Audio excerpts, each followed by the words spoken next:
All of our files are free and will remain free. If you like the show, you can show support by donating $1 to help with expenses. Just use the PayPal link on our website, YouTube channel, or Facebook page. Thanks.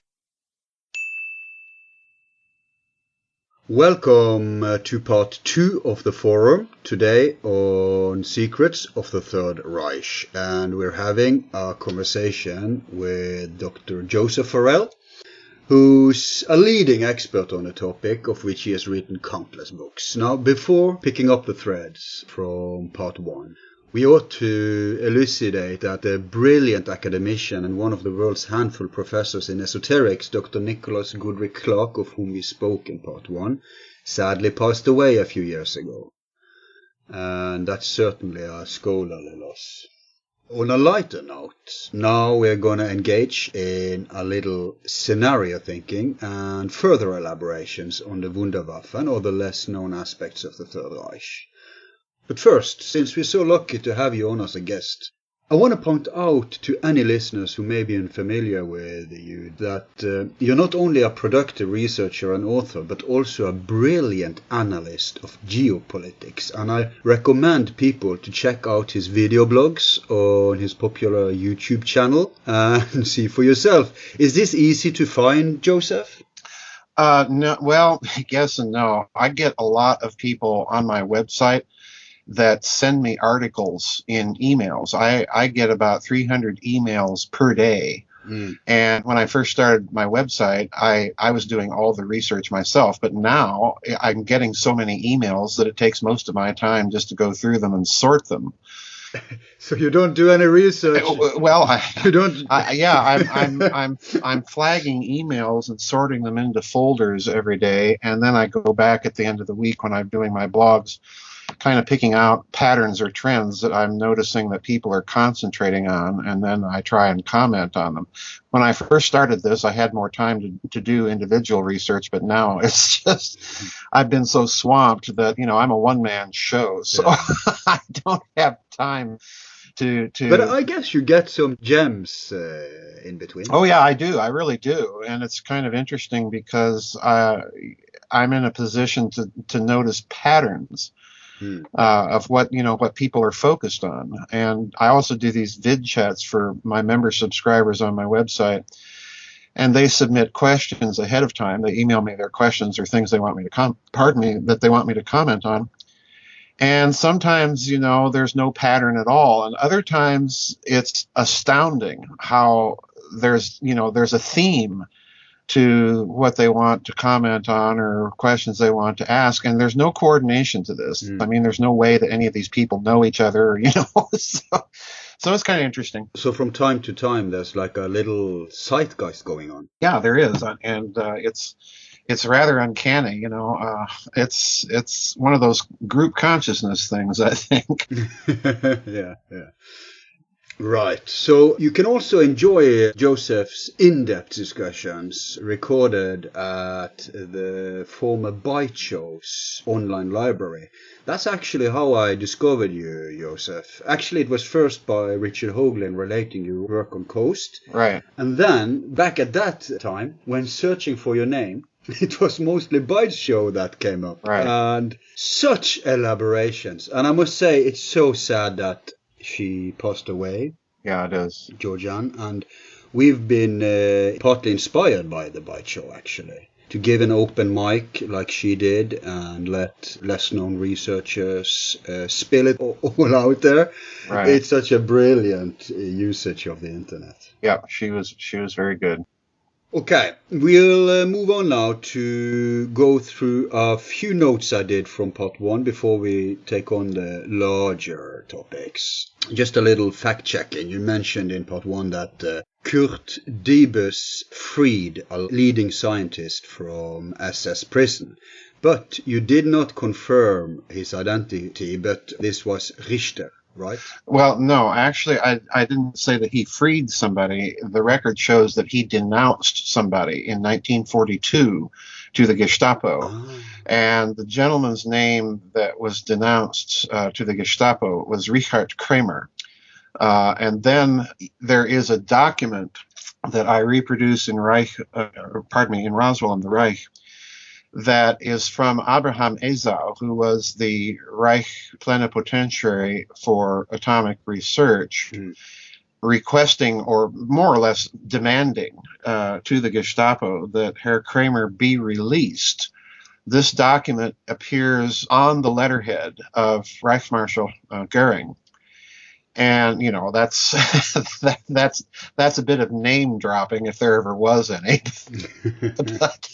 but this document, it should open a door, shouldn't it? Yeah, it opens doors. But this document is the document that says that Kramer is essential for a certain project that they're researching. That is, the project in German is stated to be mit Kriegsentscheidend, with war decisiveness. That's where that term comes. It appears only in this document. And this is the document that Witkowski refers to, the project having war decisiveness. And many people take this as, yet another sign that the Bell Project is really nothing more than some aspect of their atomic bomb research. Well, when you look at what Kramer was doing for the Allgemeine Elektrizitätsgesellschaft, which was where Davis was working and which is where Richter was working, what they were doing was plasma research. This had nothing to do with nuclear fission. It had everything to do with trying to manipulate plasmas, as Richter said later in his interview with the U.S. Air Force. This had to do with manipulation of plasma for fusion energy and ultimately zero-point energy. And when you go from there to what Richter tells the United States Air Force in 1954, when they interview him secretly, as a matter of fact, this is where Richter, spells it all out, what they were up to. This was not your ordinary plasma research project by any way, shape, or stretch of the imagination. And Richter was there at the same time that this Kramer fellow was there, and at the same time that Dr. Davis was there. And this is a huge clue, because this is the indicator that whatever this war decisive project is, it is not the same thing as their atomic bomb. Okay? And the other problem here, of course, is that Davis goes on to occupy a very important position within NASA as the senior flight administrator at Cape Canaveral during the Apollo missions. So, in other words, this guy's not a rocket scientist, folks. This is a huge clue that there's something else going on, and he was involved in this project. He's the only, to be honest, he's the only Bell scientist that I have discovered that came to this country. There are all the indicators in the world that this project actually ended up in Argentina, and where it went from there is anybody's guess. I simply don't know. And that's a good topic to look more into in a post-war program. Oh, yes. Richter, by the way, when I had Peter on the other day, he mentioned Richter, who was one of the leaders of one of the Nazi polar expeditions. I think it may have been in 38 or 39. Do you know if this is the same Richter? Could he be? No, it's not. No, okay. No. Captain Richter was a different fellow altogether, and I've never been able to verify if there's any family relationship between the two. Well, according to Levenda, this Richter survived the war, and if he was central to whatever shenanigans going on down in the pole, he should be an essential post-war Nazi. Yeah, the trouble with the Nazi Antarctic expedition, there's a lot of, as you know, there's a lot of mythology out there about it. That to my mind is very, very questionable. I don't believe, as I said, I think in the first part of our interview, I don't think that Antarctica was some sort of secret Nazi UFO research base. The idea that they would have been able to construct something like that during the war, much less supply it with the relatively small German Navy, is, to me, this is just outlandish. People aren't thinking that, keep repeating that mythology. That said, I don't think it's impossible that the Germans had something down there. They would have put weather stations down there to monitor weather for their U-boat and other naval activity. They probably had some sort of small submarine base down there, perhaps for resupply, but to construct a research center and build flying saucers and all that nonsense, no, I don't go there. Yeah, no, I know, but I'll press you a little, since this is we can speculate a little at this part, and since we're at the topic, then why would they carpet bomb Antarctica with Nazi swastikas before even Operation Barbarossa? Right. Why would they have all these expeditions? What's their obsession with the South Pole? Just bases, some bigger plan? And didn't you mention, by the way, I think actually it was in an interview with Byte Show, that they hired Admiral Byrd to guide them? No, they did contact Admiral Byrd. He went to Germany for a couple of months, as I recall, just to kind of brief them on the conditions and so on. Oh, so he didn't go with them? No, he did not go with them. No. He returned to the United States, I think, shortly before the outbreak of the war. That expedition, we need to remember, if I remember correctly, that expedition left Germany in late 1938. It returned to Germany, I think, sometime in April of 1939. It took, I have the map of how it went to Antarctica. On the way back, it took this very weird zigzagging course all the way, all over the Atlantic, as if they were trying to avoid any sort of contact with anybody. Now, the interesting thing about this Antarctic expedition, and I'm not saying that there's nothing peculiar about it. There's a lot of peculiar things about it, and the difficulty is finding anything out about it. But it had two sponsors within the Nazi hierarchy, and guess who they were? I would assume Himmler. No, one of the sponsors was Rudolf Hess. Right, just as logical as Himmler. Yeah, and the other sponsor, believe it or not, was Hermann Goering. Wow. Now, this is one of the oddest combinations, that there is. It's kind of, it's as strange of a political icon as, Senator Robert Kennedy having at one time worked for Senator Joseph McCarthy in the United States.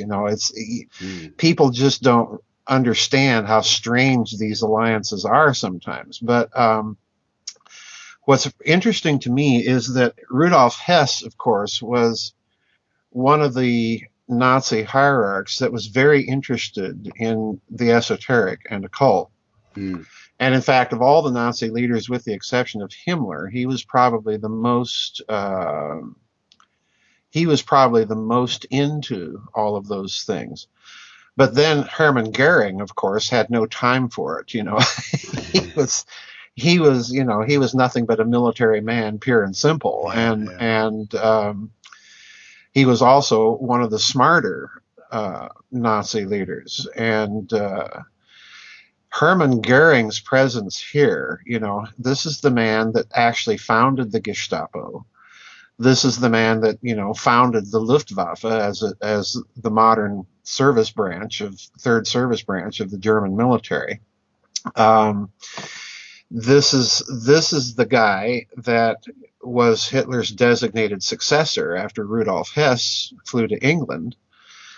And, it boggles the mind to think that Hermann Goering would have anything to do with something as non-military as an expedition to Antarctica. Why is this man sponsoring this expedition with Rudolf Hess? But there's only one conclusion. It has to be something hands-on practical, not just dreams right, and myths.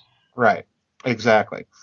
And, to my mind, this means that Goering saw some sort of military potential in Antarctica, but Hess's presence here in this whole thing makes me think that perhaps, again, the Nazis were looking for something. And again, we don't know exactly what they found, because they went back to Germany. There were newsreels taken of their return. Goering had a medal struck to commemorate the expedition. I reproduced that medal in Reich of the Black Sun. And then you don't hear any more about it. but in other words, they regarded this as a success, whatever it was. Yeah, they regarded it as a success, whatever it was. But then, there's no details about it. What little details we do know are very, very strange. The Germans captured a bunch of penguins and sea lions and so on and so forth, and brought them back to Germany to figure out how they could make, nutritious meals out of what was available in Antarctica. So in other words, their thinking was they're planning for some sort of permanent presence there, that they wouldn't. And again, it's very telling that they're trying to figure out how to, come up with a balanced diet based on what's available in Antarctica. So that's telling me that they want some sort of permanent presence there. And number two, they know it's going to be difficult to supply. Yeah. So it's very, very strange. The whole Antarctic expedition, the Neuschwabenland expedition, is very, very strange. There's no two ways about it. Yeah, but the fact that it went black, exactly. Omission is confirmation. Right. First, they are like proud birds about this, and then right. Suddenly it goes away. Suddenly it goes away. There are claims out there on the internet. You occasionally find supposed internet photos of what they found down there. I haven't been able to confirm or deny the veracity of these things. But you're absolutely correct. The fact that they come back, Goering strikes this medal. You have a few minutes of Deutsche Wochenschau showing the newsreel of these guys returning, and then that's it. So whatever happened, to all that documentation is probably still buried somewhere, and the full story is still yet to be told. Okay, so we don't know what they found, but we have an inkling of what they were looking for.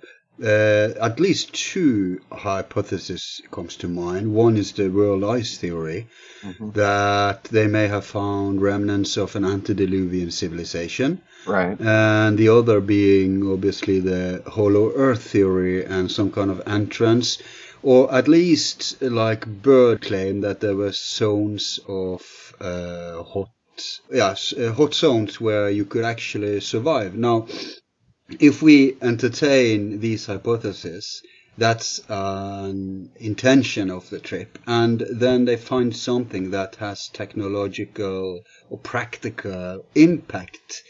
There can be any number of scenarios here, but if they look at this as a success, I think I smell a theme that you touched upon in another series of books concerning the old ancient times. Well, I'm not a subscriber to hollow earth theories or any of that. I don't, there's all of that wild stuff about Admiral Byrd, but I do. It is said that the Nazi expedition did find, as you indicate, warm springs, hot springs, and so on at various points around Antarctica, which is very interesting. And there's a bit of evidence suggesting something like that is going on down there that has been kept out of the public eye. So that's interesting. But the other thing I think you've touched on is not so much the world ice theory. I don't think that Hermann Goering, would have had any real interest in that idea. But you do have the idea percolating in some places at the time that Atlantis may have been, the story is that it sank underneath water. Well, Antarctica, if you look at it in a certain sense, it's a whole continent that quite literally is submerged under a bunch of water, in this case, a bunch of ice. Mm. So, yeah, there's that suggestion. And I think perhaps maybe it's possible that they found some sort of evidence to confirm that theory. We simply don't know. I strongly suspect, since we're on the subject, I have suspected for years that Hess, being a part of this and being one of the co-sponsors of this expedition, that Hess would have known whatever it was that they found down there, which makes his subsequent flight to Great Britain in May of 1941 highly suspicious, because there's no real reason why the British should have kept him, all that time locked up in Spandau prison in Berlin.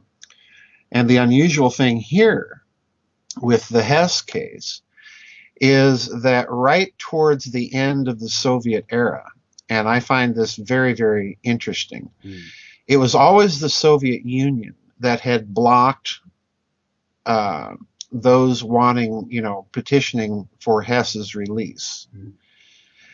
But Gorbachev, there are indicators that Gorbachev, towards the end of the Soviet era, actually did an about face on Hess and said, yeah, we'll release him. So he tossed the ball back into Britain's court, and then Britain had to play the tough guy and say, no, we're not releasing Hess. Well, the question is why? I've strongly suspected, contrary to most of the theories out there, that Hess knew something about Antarctica, that he may have informed the British of some of it, and that the British kept this a secret by keeping him in prison and then possibly subsequently murdering him. The idea of an 89 or 90-year-old, I forget how old he was when he supposedly committed suicide. He was over 90, I remember. Yeah, I think you're right. I think he was over 90. The idea of this frail little old man doing whatever it was that he was required to do, climbing up on tables and rigging a noose and hanging himself, is rather difficult. There are forensic experts who said that many of them believe it was a murder because he broke his throat bone or something that is not consistent with hanging, but is consistent with strangling. And like you say, he was on British watch when it happened. Right.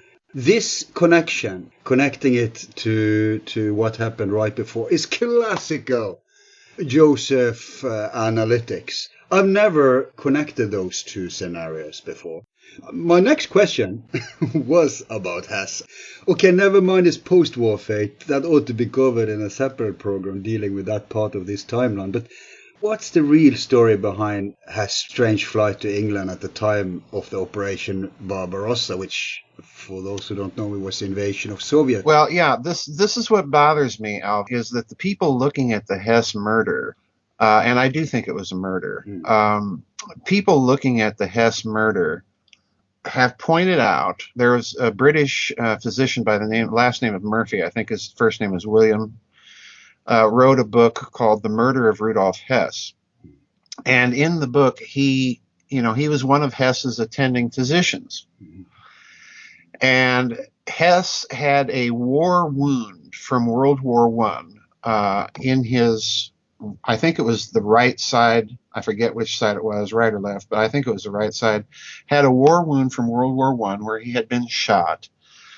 And, of course, the Germans noted this wound, medical leave, and so on. And the guy in Spandau that Murphy examined showed no sign of having a war wound. So he came up with the idea that they substituted a double for Rudolf Hess that was so good that it managed to fool Frau Hess and his son Rudiger. Wow. But that's his theory. And then he goes on, like many people do with the Hess matter, and say, well, Hess had been given the entire order of battle of Operation Barbarossa and the basic operational plan by Hitler himself to take to the British and try to negotiate one last time a withdrawal of Britain from the war. Mm. And as proof of his bona fides, gave Hess the order of battle to give to the British. Mm. Now, I simply don't, I cannot wrap my head around Adolf Hitler or anybody else in the Nazi hierarchy giving to the British the entire order of battle, for an invasion of the Soviet Union from the Arctic Circle to the Black Sea. My mind just doesn't wrap I can't wrap my mind around that. To me, this is ludicrous.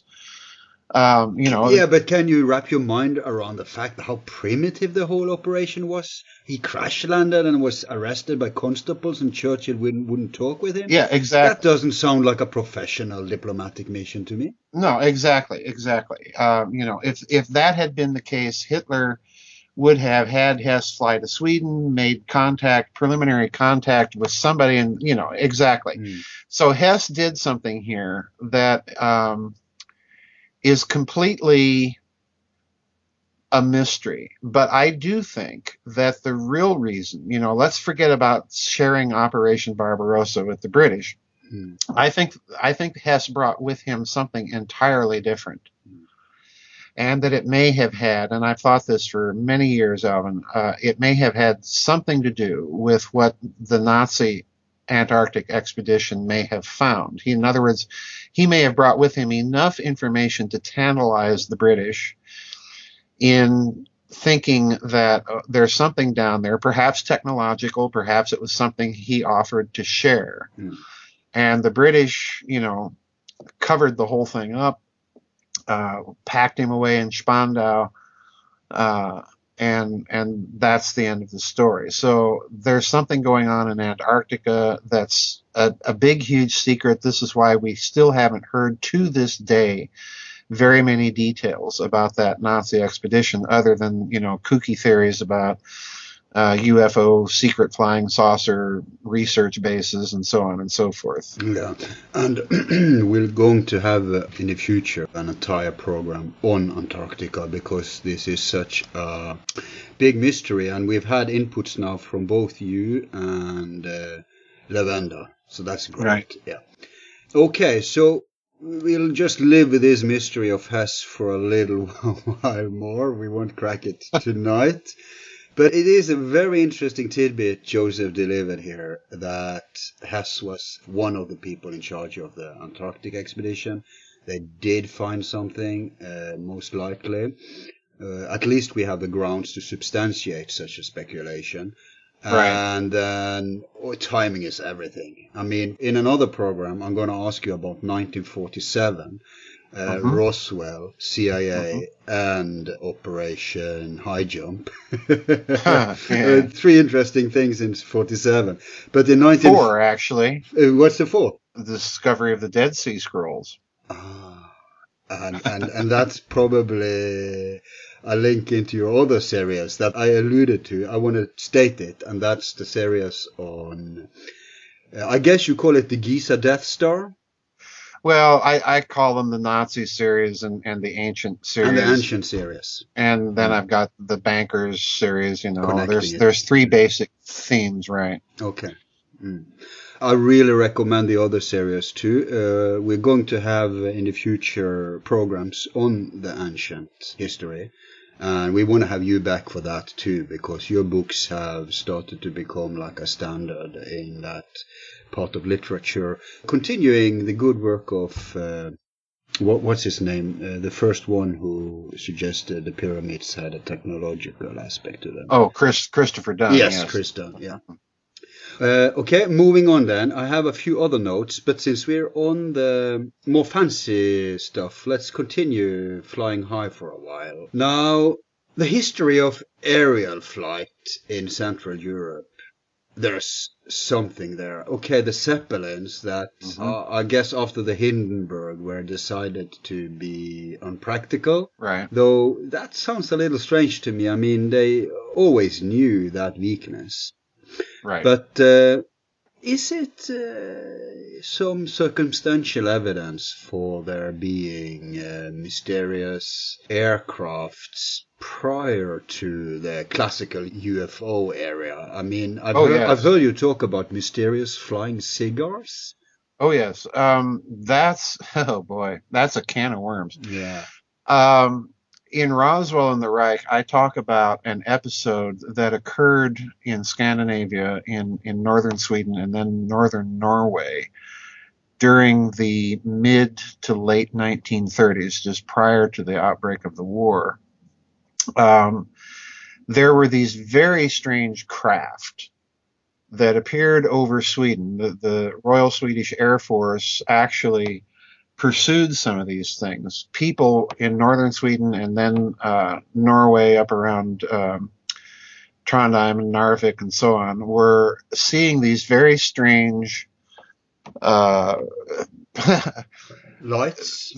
Well, not just lights. They were contraptions. I don't know how else to describe them other than contraptions flying around. They looked like Zeppelins with 8 or 9 propellers on them, you know, and they were zipping around the skies. The Swedish Air Force actually sent pursuit aircraft after these things to try and chase them out of Swedish airspace.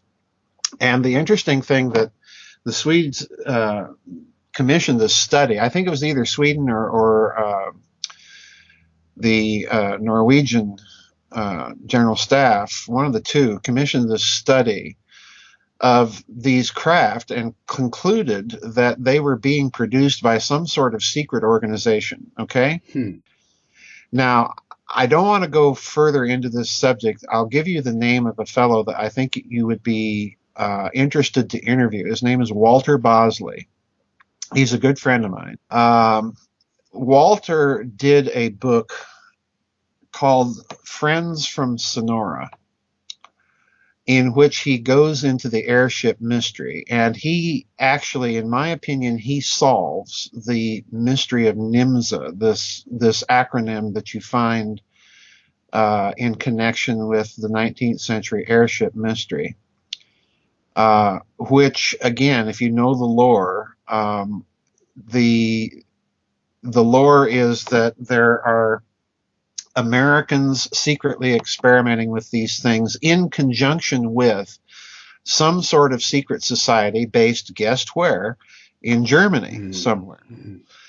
Now, when this starts happening, of course, Germany's not even unified. So he's thinking probably this is some sort of Prussian group. And he solves the acronym. But yes, I do think there's something going on with regard to these cigar-shaped Zeppelin-like aircraft, because these things were spotted in the United States all over during the late 19th century. Okay. This is long before World War I. Wow, before World War I. Yes. That's early. Wow. Yeah, this takes place in the United States from the 1850s up to the 1890s. And there's always this German group connected in the background to it. And so, you know, you've got another dot to connect there. But in Roswell and the Reich, I do point out that somebody's flying something in the skies over Scandinavia, and neither Oslo nor Stockholm know who it is, you know, and you know, they're not blaming Germany either, which is another highly unusual thing. So they come to this conclusion that somebody's doing something secretly. And that they're dealing with some sort of secret organization, which is a very, you know, it's a really interesting conclusion to come to, given the time that these sightings occur, because it would have been very easy for both countries to blame, you know, either the Soviet Union or Nazi Germany or the British but they're not for whatever reason. Yeah, that is strange. It's very strange. Back then, both governments weren't that developed when it comes to aerial. Right. I don't know if it's connected to this, but there is at least 2 alleged UFO crashes up here in Spitsbergen. Yes. Which one of them I think was before the war. Yes, I think you're right. There was one before the war, and then there was either one toward the end of the war. Yeah. Late in the 40s at least. In 1944, I think is the date. Now that's interesting too, because, and I don't write about this in any of my books, Al, but the German battleship Tirpitz in 1944. One of the rare sorties that it ever made was a sortie to Spitsbergen to, blast the British weather station off the map, which it did, of course. You can imagine being poor British soldiers waking up when they've got 15-inch shells falling on them. Yeah, So the Tirpitz sailed up there ostensibly to blow this weather station off the map, and which it did, of course, in very short order. But I've always suspected, again, given those strange stories of UFO crashes on Spitsbergen, that maybe there was something else going on. The idea that the Germans would take their one remaining super battleship and use it simply to blow a weather station off the map. To me that... What were they monitoring up there that they weren't supposed to?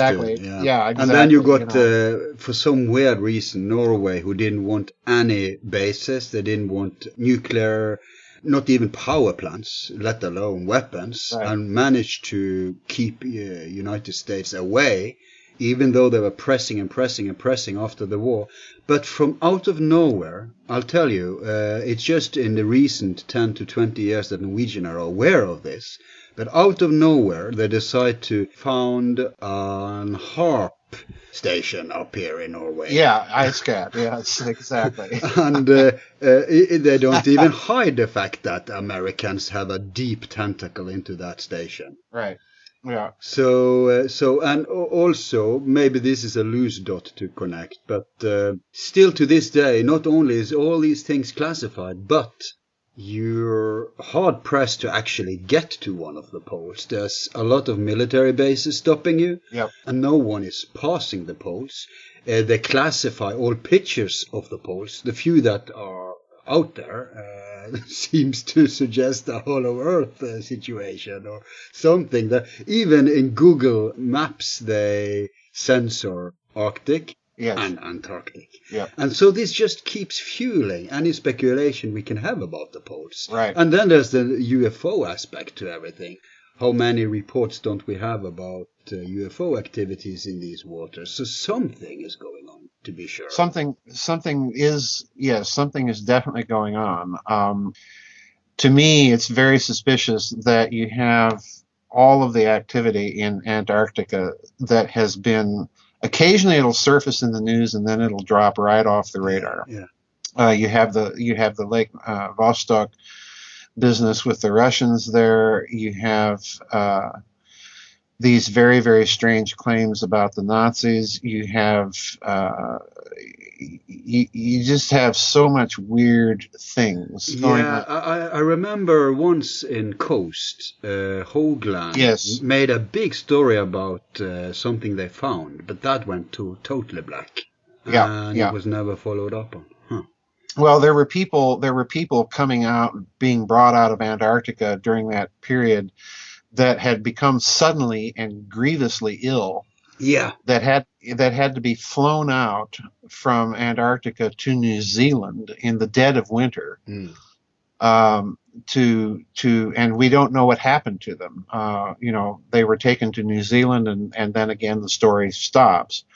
I find it very interesting because in Roswell and the Reich, at the very end of the book, I put in that book some seismology charts that were taken of readings in Antarctica, and I don't know how true they are. There's no way to document where this or how this guy, he is in Germany, got a hold of these seismic charts. But I thought they were so unusual I had to include them because what they show are just extraordinarily wild long wave activity in Antarctica. And to compare what you see, I actually put a seismograph in there of a nuclear explosion, which is this little wiggle, on the line. But you look at what's going on with the Antarctic, these alleged Antarctic seismographs, and the lines are all over the chart.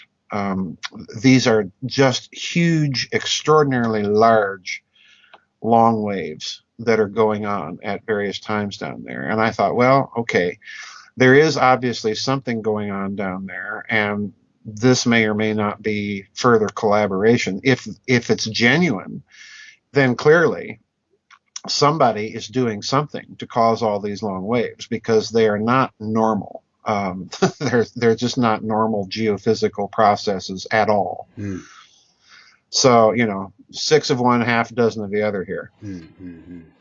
Okay, I wish we could spend more time on this point, but I see from the time we have to move on to next topic. And, well, it's in a related matter. We hear so much, and I think it began from neo-Nazi lore, that there was this UFO crash that the Nazis found, and obviously the mainstream assumption then is exotic UFO technology retrieved, which was back-engineered at any point prior to the end of the war.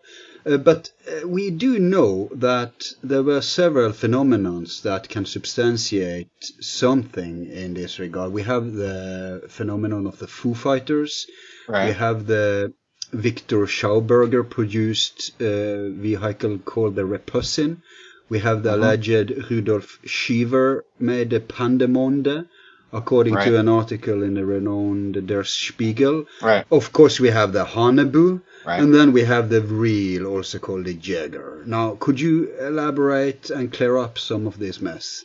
Okay, I am not a subscriber to the Hanebu and Vril mythos, and I go into great length in another book called Saucers, Swastikas, and Psyops as to why I think this is a story that was planted during the post-war period by the neo-Nazis, or to me, there's no real neo-Nazis. They're just all plain old ordinary, it's the same group. If it quacks like a duck, If it quacks like a duck, it's a Nazi,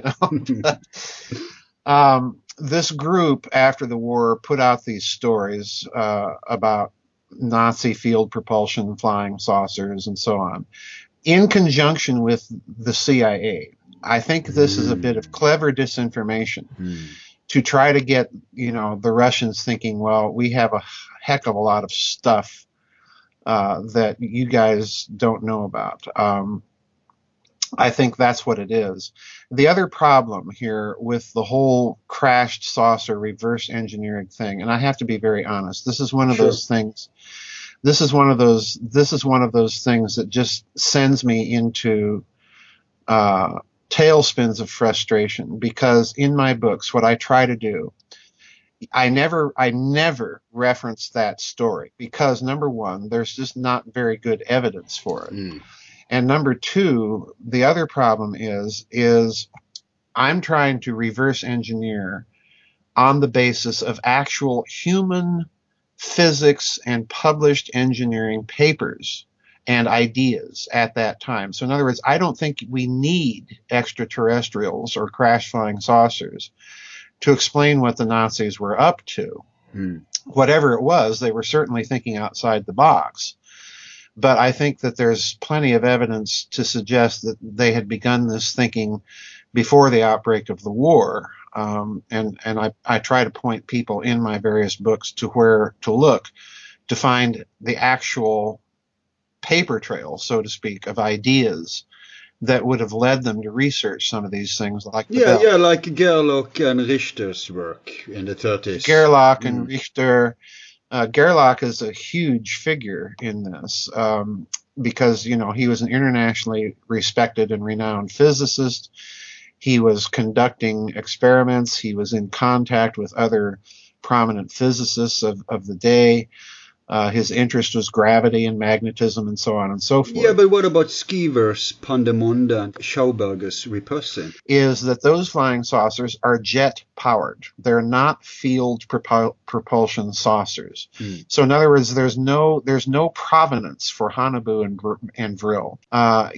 There's no data set that you can look at that says, well, this is the physics thinking that they may have had in their heads.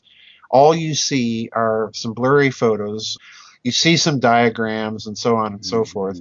But you don't have, as you do with the bell, you don't have a detailed data set that allows you to reverse engineer a possible process of reasoning behind these things. They just come out of nowhere. They come out. Well, I have to say, to be the devil's lawyer here, in Schauberger's case, there is an entire system actually published, but the problem, and I admit it too, is that it was very hard to convert his layman's terms, poetic terms, over to modern scientific language. Yes. But there is something in Schauberger's case. Well, yeah, I cover Schauberger at some length in Reich of the Black Sun, but again, you're dealing with craft that ultimately are some sort of jet turbine, although of a very different nature than the ones we usually think of. Also in Schauberger's case. Yes, okay. But these again are not electrogravitic field propulsion craft. This is the key.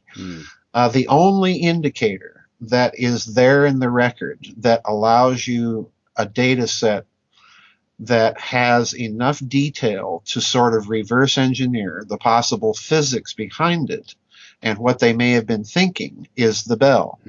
Haunebu and Vril are, again, in my opinion, and I'm going to be very firm on this, these are post-war disinformation stories that have been put out that keep getting repeated. And it kind of bothers me because nobody sits down to do the detailed research to explain, okay, well, if this is true, then let's look for the data set that can and try to reverse engineer the physics that may have been going on in their head. This is my big problem with those things. So no, I'm not a believer in those. For me, the kernel of the Nazi UFO mythos is the bell. But again, the bell is not reported to do anything other than simply levitate. In other words, it's not a UFO darting and kill people. And kill people, right. As a by-effect. Right, exactly. So something heavy. So in other words, that makes more sense to me in the sense that it would have been certainly a breakthrough, but it wouldn't have been sufficient to allow them to immediately construct these flying saucers to zip off to the moon and Mars. This is my problem with that. That's a leap. I get it. Yeah. And even if there was some kind of prototypes for that, as long as they were jet propulsion, it's no big deal because it's still not exotic enough to alter the balance. They're exotic, but they're not exotic enough to be, extraterrestrial or anything like that. Now, that said, it's very interesting. In Roswell and the Reich, I go into the U.S. Air Force's 1947 Intelligence Collection Memorandum that was authored by Brigadier General Shulgin. I really suspect that there's a hidden author to this memorandum by the name of Alfred Lading, but that's another story for another interview. But in that memorandum, it's very clear. If you read it carefully, this is a memorandum that gets cited all the time by the Roswell extraterrestrial dogmatists. That, this memo came out after Roswell, and this is proof that they knew that they were dealing with extraterrestrials, blah, blah, blah. Well, if you read the memorandum, it says no such thing. What it says is that if you read it carefully, they realize they're dealing with jet-propelled flying saucers. And the general comes right out and says, well, we need to find out where the Horton brothers are. So in other words, that's the brothers who made the flying wing. Yeah, right. The flying wing. And for an American Air Force general, in other words, to be thinking in terms of jet propulsion and then to drop the name of the Horton brothers into this document tells you right there that they're more suspicious of German origins for whatever they are dealing with, and particularly in the aftermath of Roswell. They're more suspicious of that than they are of extraterrestrials. I go into great length examining that document in Roswell and the Reich. It's a rather long chapter because there's a genuine version of that document out there, and there's a fake version of that document out there. And even in the fake one, the name of the Horton brothers is still squatting right there in the middle of the document. So if you're dealing, even in the fake document, with what you think is extraterrestrial, why would you be bothering about the Horton brothers? But as I recall it, they were taken over by the Americans, or how did that go? No, that was after the war. We managed to get our hands on some of the actual flying wings, but the Horton brothers themselves, no, because guess where they were? They were in South America. No. Oh my God.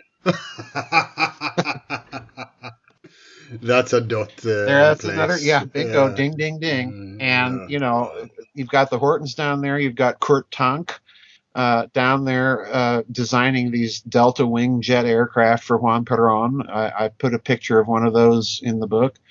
So, you're dealing with all these myths out there. And, I'm scrambling to do actual research and connect dots, and then people come along and say, well, couldn't all of this have been just a crash flying saucer that the Nazis... Well, what you're really saying when you make those kinds of arguments is you're dismissing the pursuit of the actual story. Of course, one of your big horses have been to substantiate that there actually was a natural development of accessible science prior to the war to explain these things. Yes, absolutely. Absolutely. So what about the Foo Fighters then? Can they be connected to the Nazis somehow? Yes, I think so. Again, I cover that in detail in Roswell and the Reich. The normal story that we hear from, let's say, the ufology crowd, is that the Foo Fighters, number one, never showed any hostile activity. Number two, since they appeared in both theaters of the war, they couldn't possibly have had anything to do with the Germans. But again, my research method is you have to look at case-by-case basis. Certainly, there are Foo Fighters appearing in the Pacific theater of the war, and certainly this would seem to indicate that there's more than one possible source to the phenomenon. But there are a number of cases of Foo Fighter activity that are clearly occurring in contexts that suggest that at least part of the origin for the phenomenon is some sort of German research. And I give a couple of examples in the book where you have the appearance of Foo Fighters chasing British photo reconnaissance aircraft out of France. The light appears on the ground and darts up toward them and performs a bunch of hostile maneuvers and basically chasing these British aircraft away. In another case, during one of the Schweinfurt raids, I believe it was, the daytime raids during 1943, a bunch of these Foo Fighters appear to disrupt the formation of American bombers just prior to the arrival of German fighters. So again, the context is very suggestive here that these things are working uncannily in concert with the Luftwaffe on certain occasions, and in ways to disrupt Allied air formations. So there are indicators of these things being, at least to some extent, German. We don't know exactly what they were. There's all sorts of theories and speculations out there. to me, the evidence is clear that something was going on with these things and that there is some sort of German connection to them. Well, I think there also was some war articles in America about them where they speculated that it could be a secret German weapon. Right.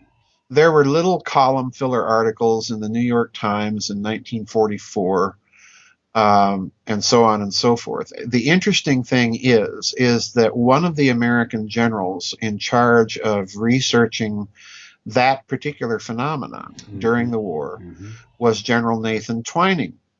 Well, if you know the history, Twining ends up after the war being the head of the Air Force Air Technical Intelligence Command, based out of Wright-Patterson Airfield in Dayton, Ohio.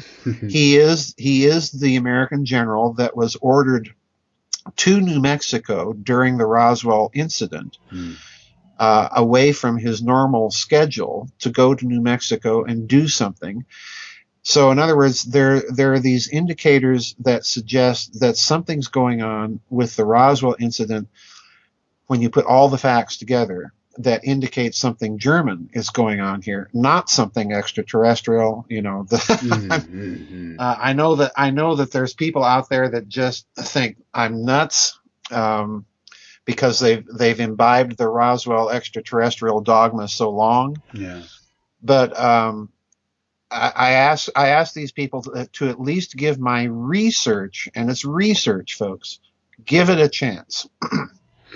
Well, I think we should follow Occam's razor, and that's actually what you're doing here, both when it comes to substantiating a human technology evolution, and in the case of brushing the unnecessary exotic dust off the Foo Fighters. Yeah, the Foo Fighter question is a, I'm not saying, please don't misunderstand me, I'm not saying all Foo Fighters are secret German research. I think, again, you have to look at each occurrence on a case-by-case basis, rather than coming to a sweeping generalization one way or the other. This is the problem in so much research dealing with topics like this, and I'm just not in that either camp. Okay, but if you look at the cases then, as you have done, are there many cases where it seems they have been a nuisance for the Germans too? Oh yes, there are cases of the Luftwaffe pilots reporting these things as well. However, yeah, but they were out of the loop anyway. They were out of the loop. This is precisely the problem, because I am not aware of any cases from the Luftwaffe where these things are performing actions that could be considered provocative or hostile. Exactly. In other words, the German pilots are reporting things that they're seeing, but that's about it. I'm not saying that there are not such cases. I'm simply saying I'm not aware of them. Right. Important distinction. But the Allies, didn't they report it as an attack or a threat? No, they reported these incidents in context, as I said before, where the activity of these things could either be considered provocative or hostile, or in contexts that suggest some sort of German origin for them. And this you have to be very careful here, because I'm trying to steer as closely to the actual reports as I can, and the language that was used.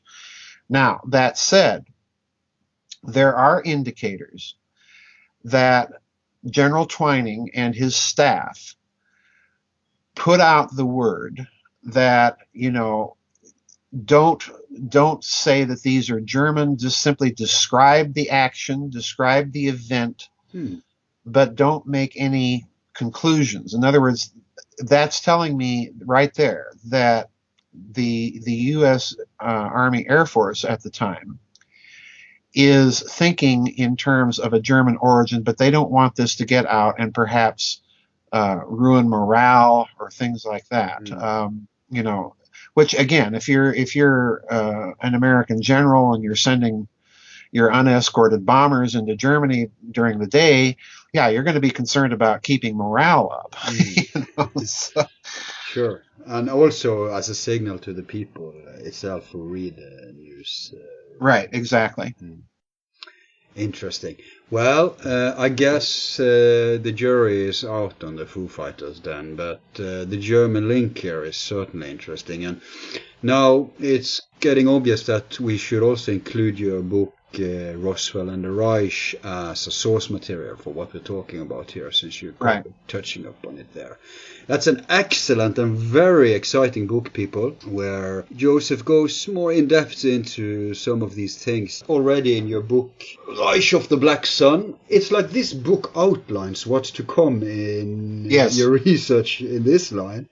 Because you do touch upon many of the things there too, and I would point out that in Joseph's research in this book, he lays out the case very orderly, very easy to follow, where you distinguish between, if you state some facts, you say that if they are alleged or if they are confirmed, and you just wrap up many of the hitherto unclear dots in a way that paints a grand picture that's so captivating. Yeah, Roswell and the Reich, I call Roswell and the Reich the book that ufology loves to ignore. Because when it came out, the silence from the ufology crowd was deafening. I did hear one or two people at certain conferences referring to it. They were almost lynched. Wow. And then shortly after it came out, a number of other books came out that were not very well researched. One of them became a bestseller. Let me guess, the other book was an alien extraterrestrial explanation. Oh, yeah, absolutely. Yeah, absolutely. Course. And again, it was an effort to, in my opinion, to put Roswell back on the extraterrestrial side of the equation, and all based on insider testimony and stuff like this. Well, if you read my books, folks, you'll discover I do not use insider testimony, anonymous sources, or any of that. I use documents that you can access. I build an argued case. And in the case of Roswell, my scenario is this, and I'm just going to toss it out there for people to think about. Assume, for the sake of argument, that what crashed in New Mexico was something Nazi. And you're the U.S. Air Force, and you go out and you pick it up and you bring it back to the air base there at Roswell. And you have a number of people looking at all of this stuff, including some of the Nazi scientists. And the U.S. Air Force doesn't know where it's coming from. In other words, they know that it's not part of any American black project. So what does this mean? Well, it means that there's somebody out there in the world that is continuing to research all of these very exotic advanced technologies that the Nazis were researching during World War II. Now, again, let's go back to the Shulgin Memorandum. This is a memorandum that ufology itself often cites in connection with the Roswell incident. So in other words, I'm relying on the case that the Roswell people have already made, that this is a document that is in response to that incident. But when you examine the document, again, as I said, over and over, it's telling you this is jet propulsion, and we want to know where the Horton brothers are. So in other words, the U.S. Air Force is telling you right there that it suspects there's a Nazi connection to this. So let's stop and think what this means. This means that 2 years after the end of the war and the German capitulation, there are still people out there in the world researching independently all of this Nazi stuff. Is that going to cause the United States Air Force to panic? You bet you it is, because, number one, they don't know where it's coming from. They hit the panic button. We need to find out real fast where it's coming from. And number two, they can't go public with this and say, oh, by the way, folks, There's still Nazis out there. We don't know where they are. We don't know what they're up to, but they're violating our airspace with impunity. Okay, so what do? My guess is that they concocted a deliberate obfuscation of the data to, first of all, direct people into thinking this is extraterrestrial, with the whole recovered flying saucer mythos that was put out by that U.S. Army airfield in 1947. And then a mere hours later, they reversed the story and say, no, it was just a crashed weather balloon. Our intelligence officer at the only atom bomb squadron in the United States Air Force at the time can't tell the difference between a flying saucer and a weather balloon. So in other words, they obfuscate the data into two extreme poles to have people avoid looking at what the data set itself suggests. And the data set itself suggests, like it or not, that the initial Air Force suspicion was that this was something that had to do with wartime German technology. That's the bottom line. This is it's not just a bottom line, it's a Pandora's box. It is a huge, yeah, absolutely. Because it links the whole question of what we're putting light on here, which is the war technology, to the question of which way the world developed after the war in secret. Absolutely. And a big question there is the connection between Nazis and the USA and who controls who. But we'll try to find out about that later in another show. Retracting back a little then to what's on the table today, and if you bear with me, I have a longer reasoning here, ending up in a couple of questions. In S's Brotherhood of the Bell, you reference an ancient myth about how there in Mercury is power to move through space. And it's so interesting to see how Mercury pops up in relation to this borderline physics. And also, as you referenced in other books, such as The Philosopher's Stone and The Secrets of the Unified Field, the alchemy was a component to this, which makes sense. Considering that Mercury in traditional alchemy is related to the mineral work, the great work, and also considering how Germany was one of Europe's alchemical headquarters before the Nazis destroyed everything. There's many famous modern alchemists rising out of Germany, like Albert Reid, also known in esoteric circles as Frater Albertus. He made many practical alchemical publishings. The same with Manfred Junius, to name a few. Now, everything suggests that the Nazis read the ancient, symbolic and obscure texts in the light of language of modern science, as you've pointed out in your books. And since esoteric text concerns themselves with the essential principles of nature, this becomes possible even if the text in question doesn't intend to so themselves, because of the correspondence principle, as above so below, which is basically proven valid by modern science, who now say the world is holographic. So let's take, for instance, the fact that you and others always state that when it comes to this kinds of physics, you've got rotations. Yeah. And that's always associated to technology regarding free energy and anti-gravity. Now, to complete my reasoning here, in Tantric, alchemical, and especially Pythagorean language, there's two antagonistic forces, plus and minus, in Taoism, called yin and yang. And these interact. Now, if you spin them in opposite direction, according to the philosophy, you will create polar effects, since one of them is masculine, the other feminine polarization. So, and the horizontal one is the axis where at one end, it's what the ancient called fire, which is masculine, and the other end being water, feminine. One may say this represents time. And the vertical one is air, where you have masculine at top and earth, feminine at bottom, which can be associated to space. So, when you make these two forces spin in opposite direction, they equal each other out, so to speak, and you get a third condition, which we can only begin to speculate what may be.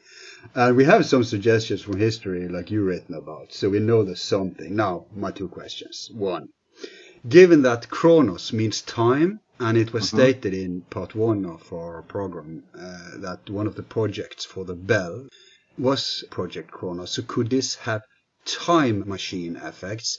And the other question, since this is recent technology, as you pointed out, how easily can it be reproduced or back engineered by ordinary folks? I'm not suggesting Black Ops. Is there anything suggesting that this can cheaply and effectively be replicated by people interested in doing so? Well, let's take question one first. The presence within the bell of this serum called serum 525 is, in my estimation, it's described as a heavy, viscous, maroon-like kind of jelly, liquid metal.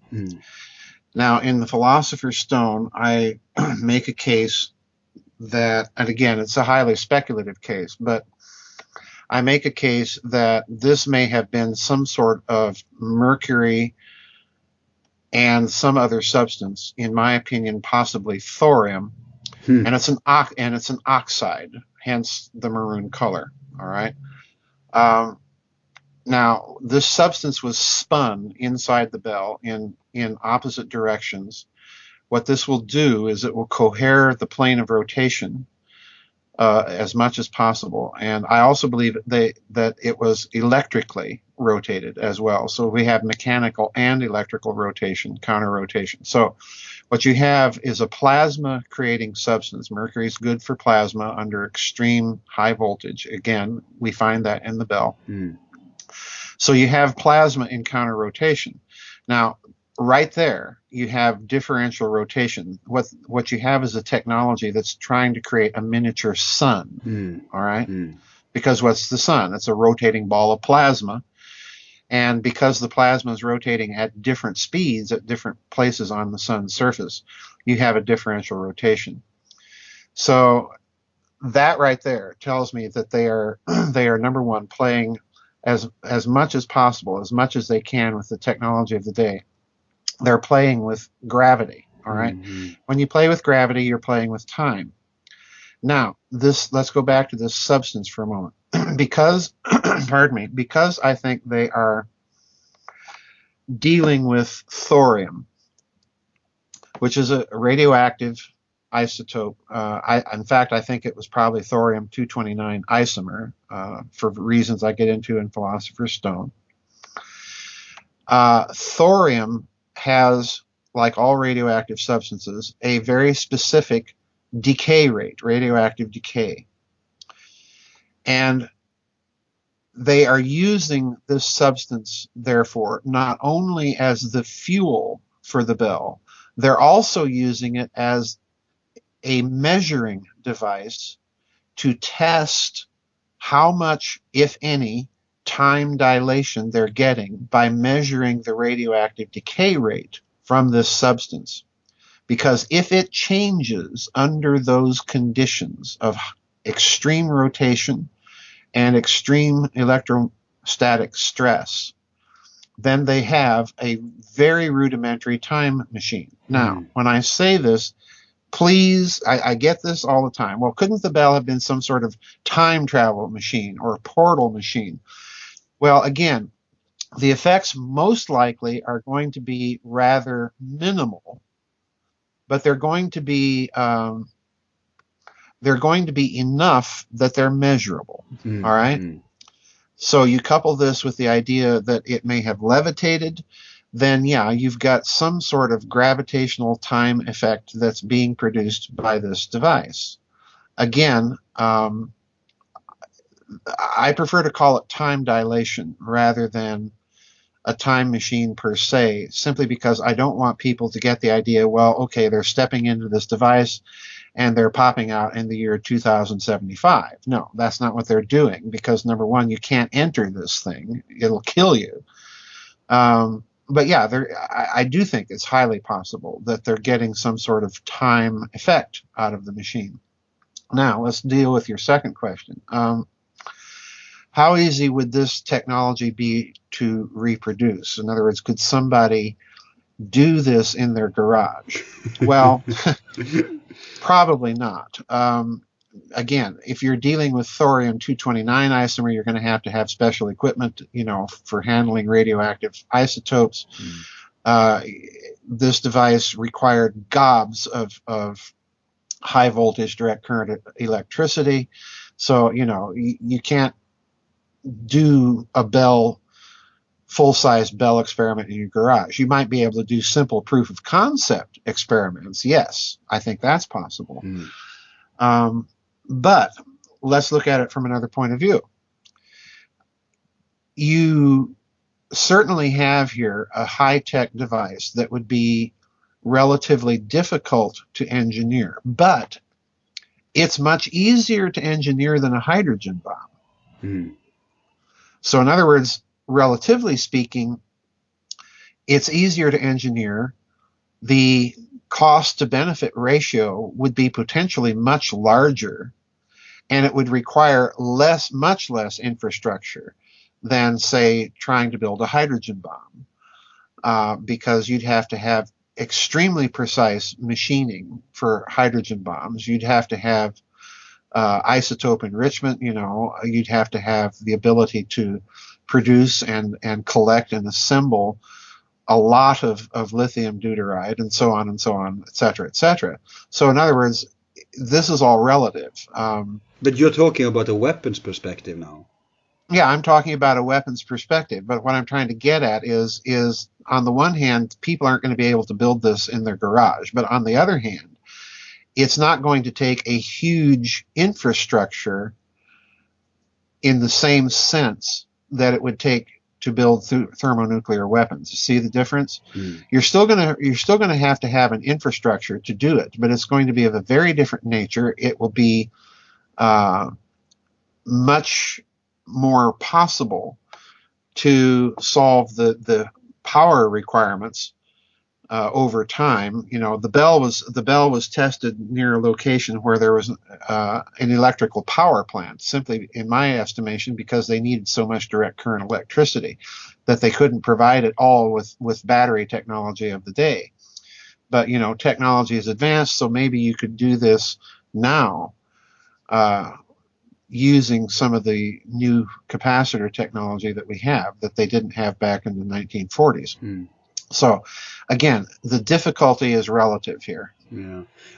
Do you see it coming out of Hutchinson's garage, for instance, if he was given the task?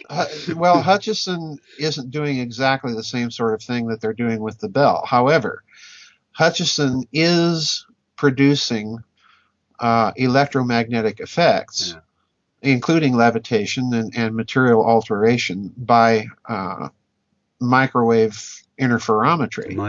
That's very, very clear. And again, you have only to look at some of the videos on his effect on YouTube to see, if you scale this up, power it up, you've got a weapons potential absolutely there, and you've also got a field propulsion technology potential there. But I guess thorium complicates it a little.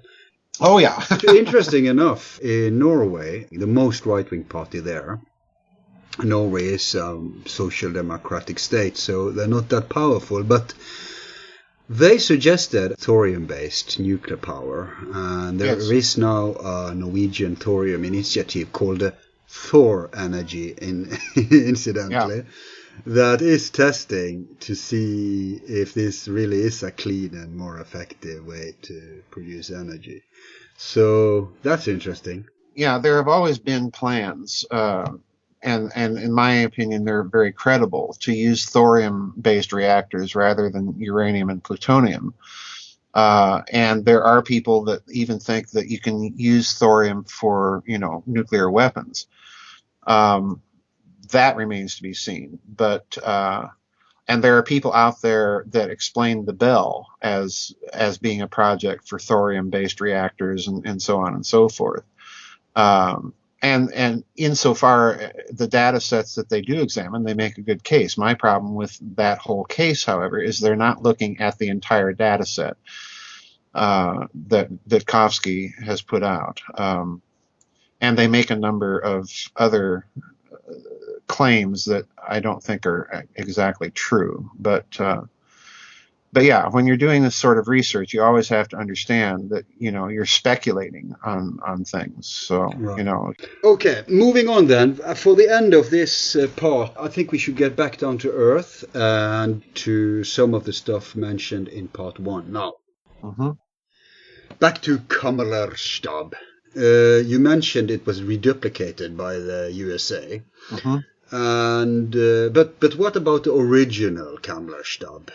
I know this belongs to the Nazi International when we have you back on a program about all this, but as a little indicator right now, how sure can we be that the original survived? Can we substantiate an autonomous survival of the real Kammler Stab? Well, yes, I think you can. Kammler dies. He was a very accomplished man in a wicked sort of way. Kammler survived, having died no less than 4 times, all under different circumstances. I strongly suspect, unlike most people, I strongly suspect that Kammler made his way ultimately to South America. Because, again, Richter's project in Argentina has so many data points that connect it directly to the way I've outlined the bell, all right? So something survives there in Argentina. After Perón goes public with the project, which I don't think he did with the blessing and permission or knowledge of his hidden Nazi friends, Richter behaves in such a crazy way that Perón pulls the project. So what that tells me is the Nazis deliberately shut it down and may have moved it elsewhere. We don't know where. But what I'm getting at here is that the command structure of the Kammler Stab, with its security, which was in the hands of Heinrich Müller, the head of the Gestapo at the time, Müller himself goes missing at the end of the war. And then, of course, Martin Bormann, who was the financial genius, in my estimation, he also made it out of Nazi Germany. So in other words, you've got right there the security, the technology and management, and with Bormann, the finance. So you've got a command structure there that absolutely survives the war. I don't want to go into too many details here because I cover this in the new book that's just now at the publisher. It's called The Third Way. Wow. The Third Way. Its subtitle is The Nazi International, the European Union, and Corporate Fascism. Excellent. You're back to that topic. Oh, yes. Right. Yeah, I'm attempting to bring it up to date. I do see, without giving many details away, I see 2 things. I see the survival of some sort of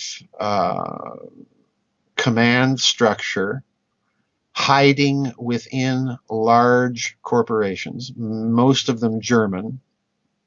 And I also see the survival of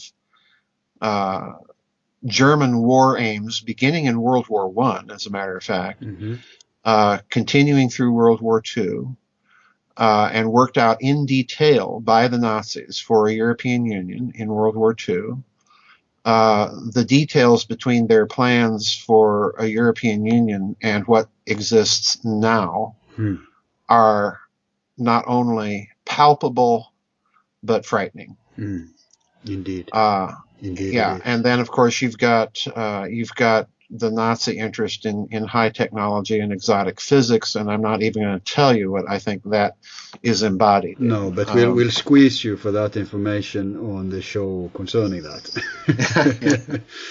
And this is one of the reasons we want to have many researchers on to focus upon this period of time, because what we've been taught in school all over the world is the dumbed down version of... well, it's not only dumbed down, but in many cases it's just patently false. Yes, falsification. It's indeed. But, okay, now you mentioned in part 1 that you did cover Hitler's escape in Nazi International. I was perplexed because I couldn't remember it, and it's been years since I read. I think Nazi International was the first book I read by you, but I checked it out in our long break and remembered now when I reviewed it that indeed both Hitler and Brown's fate were referenced. But although you did entertain the possibility that they got out, I would say they had a rather minor role compared to your point about who actually escaped and how organized it was. Right. So I take it that Hitler wasn't central to the survival of the Kammler Stab and the Nazi International, and certainly not one person with such a useful role as Bormann for finance, Gerlach for science, Müller and Galen for intelligence, etc. Right. Well, in the Nazi International, I kind of take the view, Al, that Hitler was valuable to the post-war organization as a symbol. That's a symbol. Of its continuity. But the real, even on any conventional analysis of the power structure within the Third Reich after 1942 up to the conclusion of the war, Hitler is basically running his war and running it increasingly badly. And Bormann is actually the fellow running the day-to-day internal affairs, if you will, of the Third Reich. And Bormann is, to my mind, the real mastermind. And by late 1945, he's the guy that's ultimately really in charge. Hitler would have been valuable to him simply as a continuity of a symbol. And I even entertained the hypothesis that, some people think Eva Braun made it out with Hitler. I'm kind of in a quandary about that, and I'll tell you why. Bormann is having to orchestrate the escape of some very high-ranking people. Himself, Heinrich Müller, Hans Kammler, and all these people. In other words, Bormann is wanting to get as many people out that can preserve the command structure as he can. Hitler certainly would have been essential as a symbol of continuity in that command structure. Eva Braun, however, would have been just another body that he didn't really need to smuggle out. Yeah, taking space. Yeah, taking up space. So, we hatched the whole story of the suicides and so on and so forth. I'm kind of 50-50 on whether or not she made it out. I tend to think probably not. According to, I forgot his name right now, a brilliant author who wrote Grey Wolf. Yes. Yeah.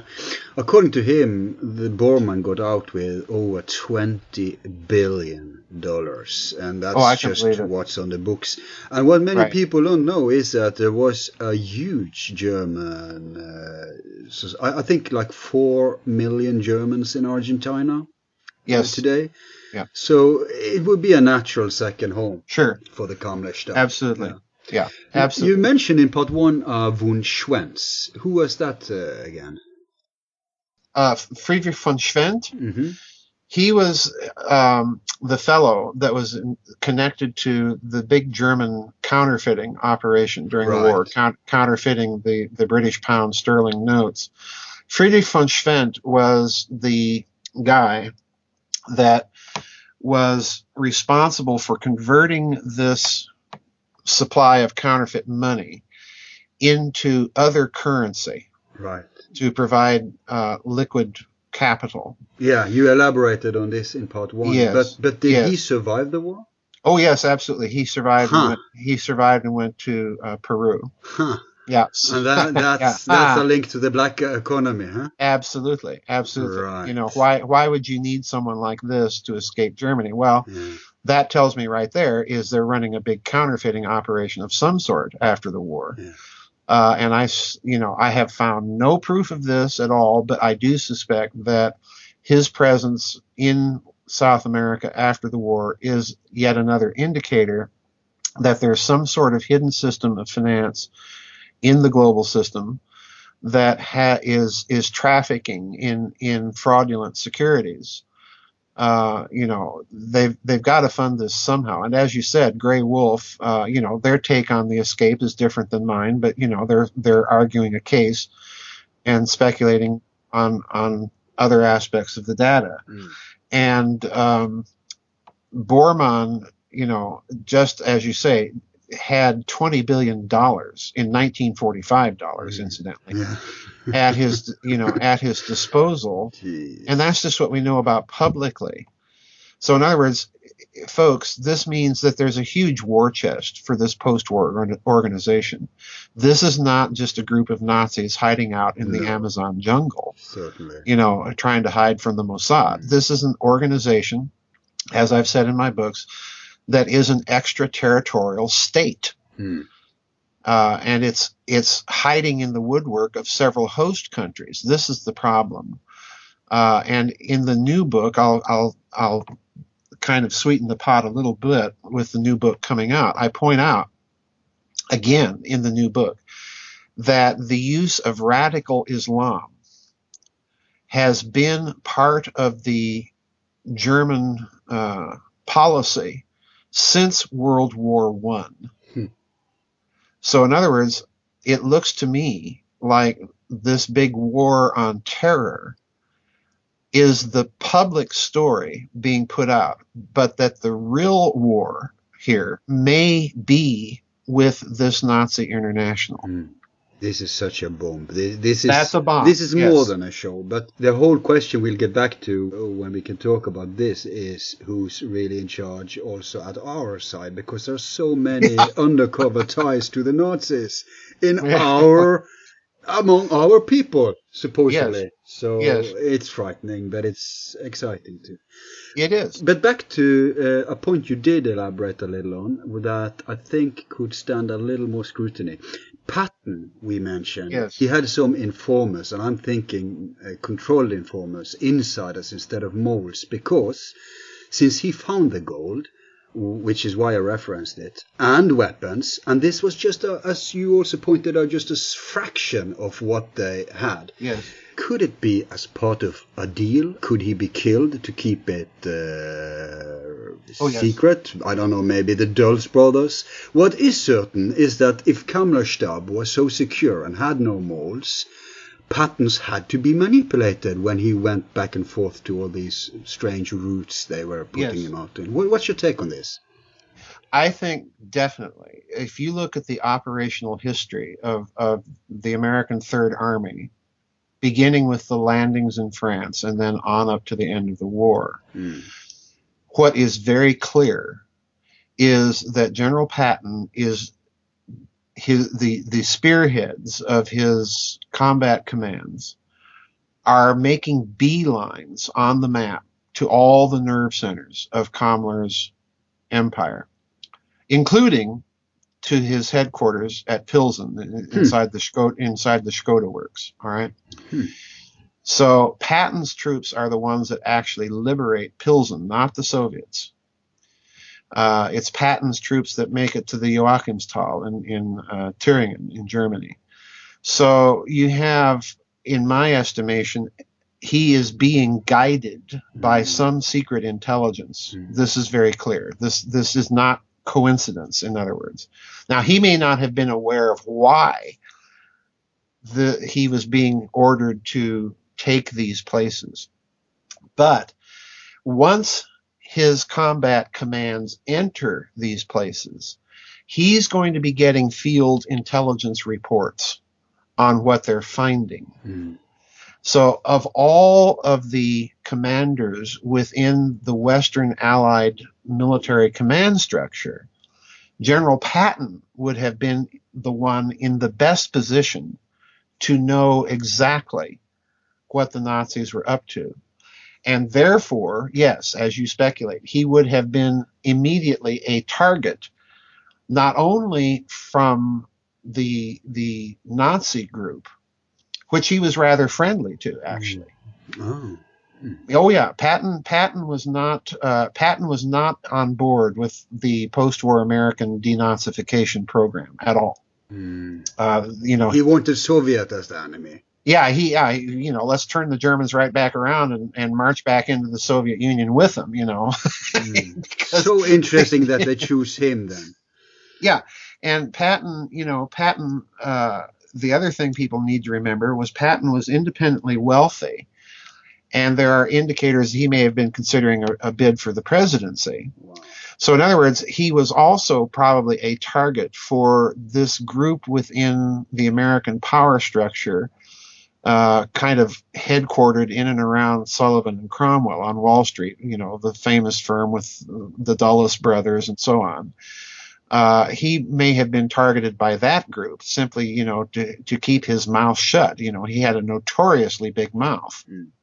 And so, yeah, I think that Patton was targeted. But unlike most people, I don't think he was targeted by the Soviets, which is what most people think. I think he was targeted because he's in the unique position to have known some pretty detailed information about this exotic Nazi technology, the research that was going on, and he would have been in a position also to notice the dirty deals that were being made with Nazi intelligence and some of the post-war American power hierarchy.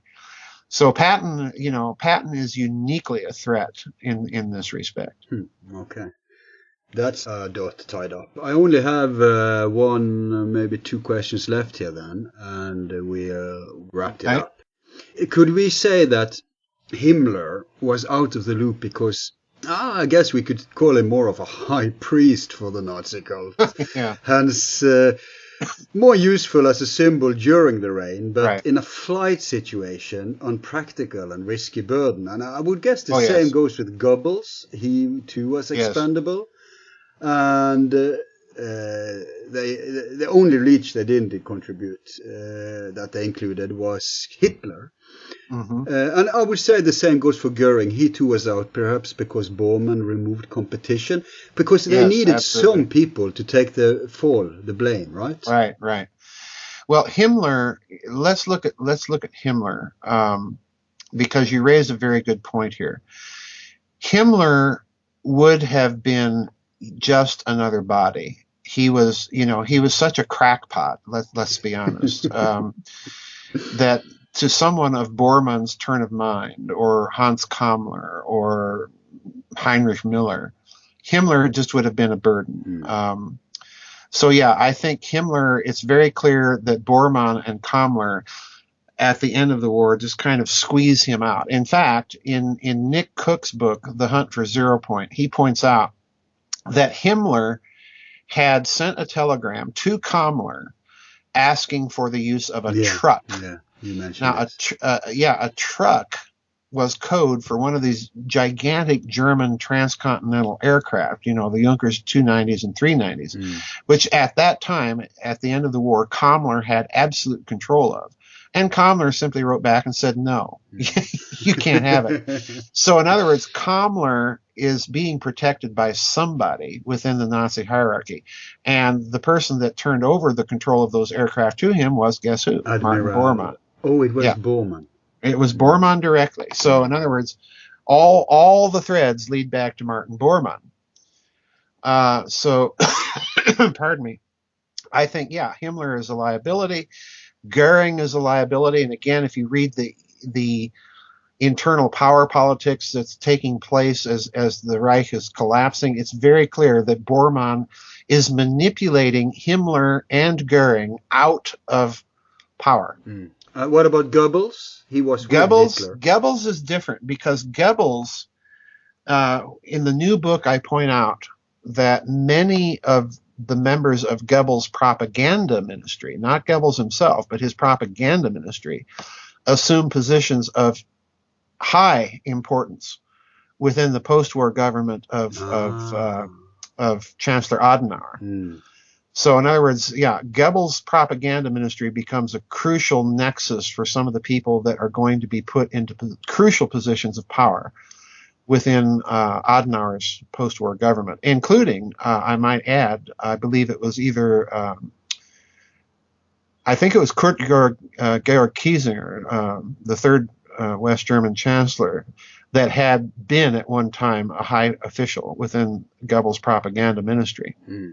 So in other words, you look at the post-war leadership of West Germany, and you find it's baffling. You find Nazis almost under every rock. It's not the picture we've been told to believe. And we know they don't grow natural in nature. So no, they don't grow naturally in nature. No. I see. Well, I had a question here, but I think we'll get back to it when we cover the Nazi diaspora about the German atom bombs and how it may have related to the American Manhattan Project. But we'll get back to that. It's such a big question. The last question then, and you don't have to go too much in depth on this because we're a little pressed for time here, but what about the Bush connections, Prescott and Walker and these guys to the Nazi network, finance, etc.? Well, it's well known. It's something of a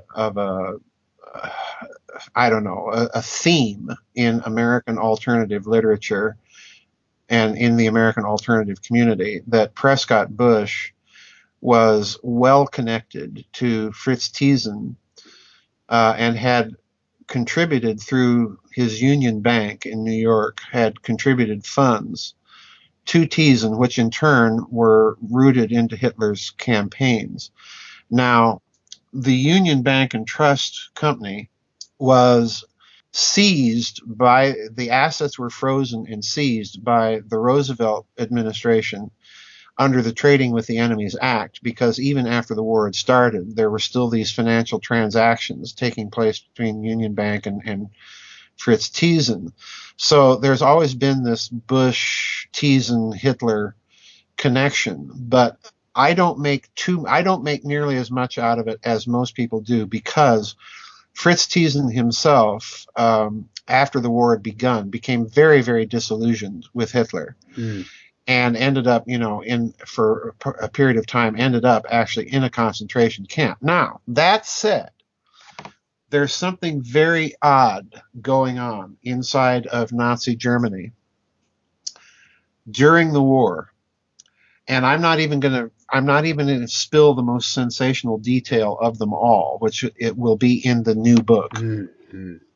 But it does appear, I'll just say this, it does appear that the Nazis throughout the war sheep-dipped certain people deliberately, tarring them with the brush of being anti-Hitler or anti-Nazi, so that they could be then used after the war.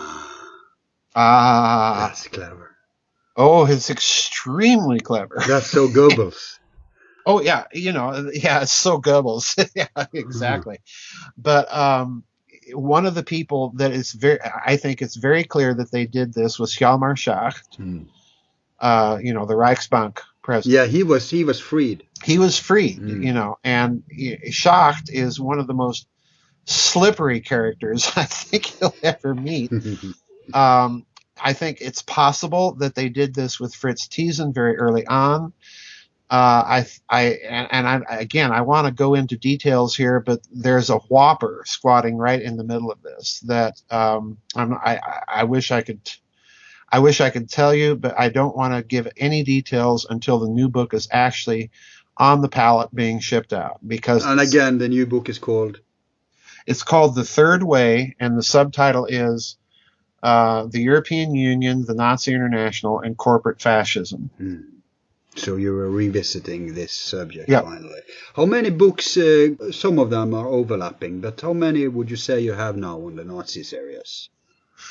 Let's see, there's Reich of the Black Sun, SS Brotherhood of the Bell, Secrets of the Unified Field, Philosopher's Stone, Nazi International, Saucer, Swastikas, and Psyops, Roswell and the Reich, and LBJ and the Conspiracy to Kill Kennedy. So that's 8. And this one will make 9.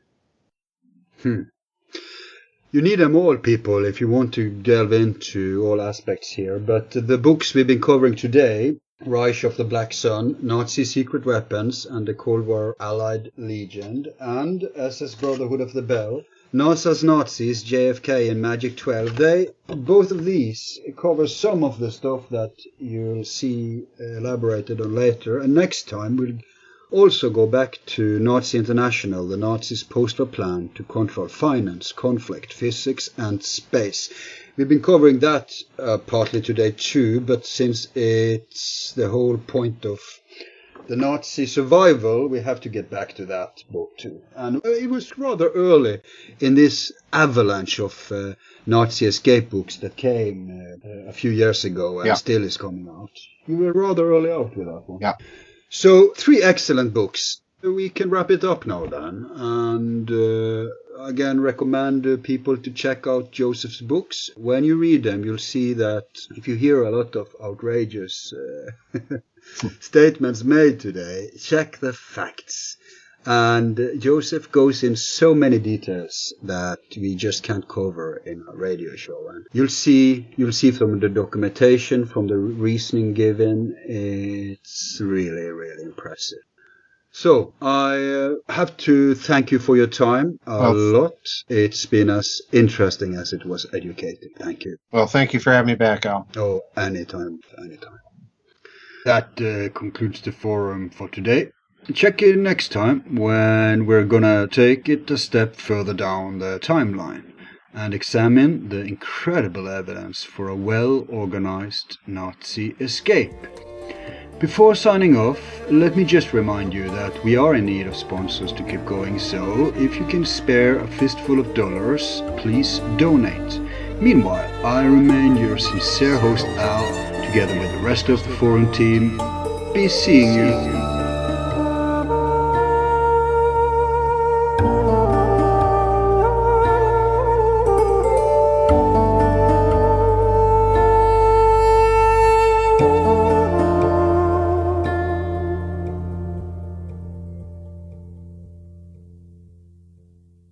Who is number 1?